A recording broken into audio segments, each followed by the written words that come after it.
Hi, I'm Mark, and somewhere under all these accessories is my Sony FX6 cinema camera.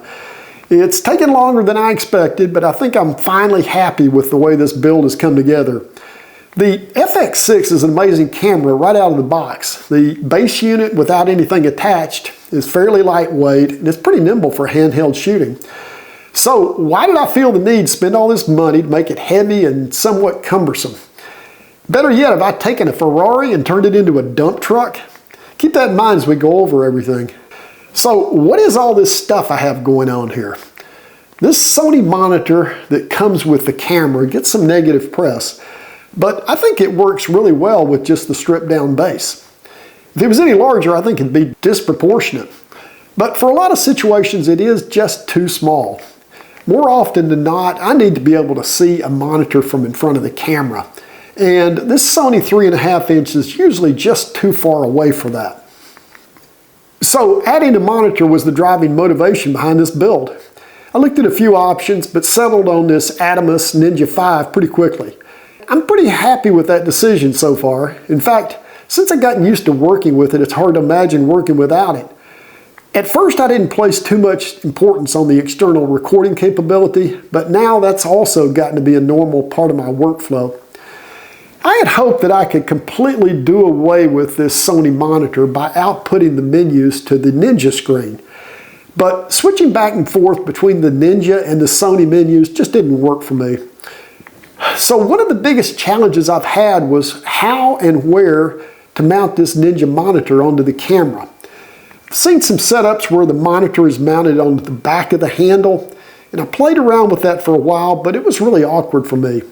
You can mount the monitor on the front of the handle using this multi-interface hot shoe, but I don't really think that shoe is designed for that kind of stress. And on the inside of the shoe, there's a row of delicate looking connectors that seem like they could get messed up by inserting a metal cold shoe. So I think it's just best to stay away from that idea.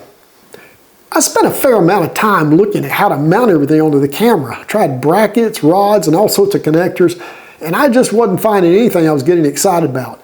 But I came across this 15mm rod extension by NiceyRig. It includes a cold shoe plate, which works really well with a tilting monitor mount I got from SmallRig. But the really cool thing is that it provides a mount for both the Ninja and the Sony monitors.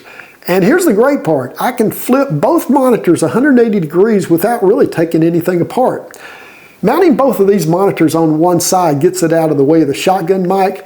It does affect the balance a little. But with the side grip on and the Shotgun Mic in place, it pretty much balances back out. I put this Tilta cage around the monitor for a couple of reasons.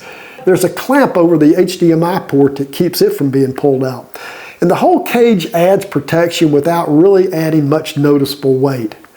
I normally use a wireless lavalier microphone, so I didn't want to spend too much on an on-camera setup. This is a reasonably priced Sony Shotgun Mic. It works really well for those times when I want a quick shot without getting too carried away. And this is a Tilta V-mount battery bracket, which is custom designed for the FX6. It fits into the battery slot and then gets secured to the top plate with a screw. It has a short exposed cable that powers the camera and a D-tap receptacle for the monitor. That way you don't have to remove any cables to swap out the batteries. You can access the memory cards with the bracket in place, but it's kind of difficult. Luckily, that's not an issue when I record using the SSD drive on the Ninja. The battery I'm using is a SmallRig 155 watt-hour V-mount. You don't have to worry about running out of power with one of these things, but you trade the worry for the weight. This whole rig now comes in at about 11 pounds.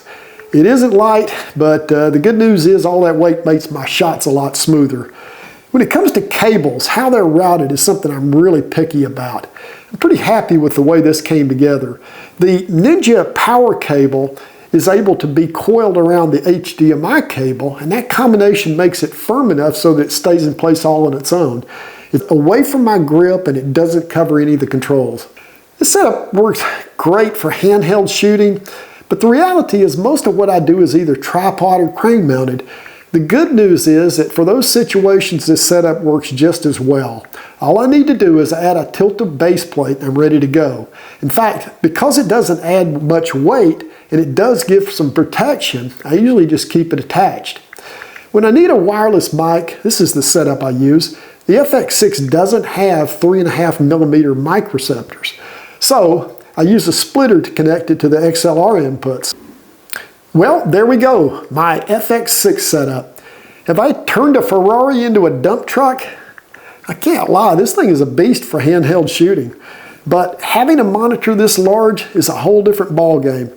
And not to brag, but I haven't seen another setup that accomplishes all this in such a finished way. I appreciate you watching, and I hope this has given you some ideas about rigging your own setup. If you have something you want to find a little bit more about, I've listed all the components with links in the description. I have some interesting topics in mind for new videos, so again, please consider subscribing. Thank you, and I look forward to our next video.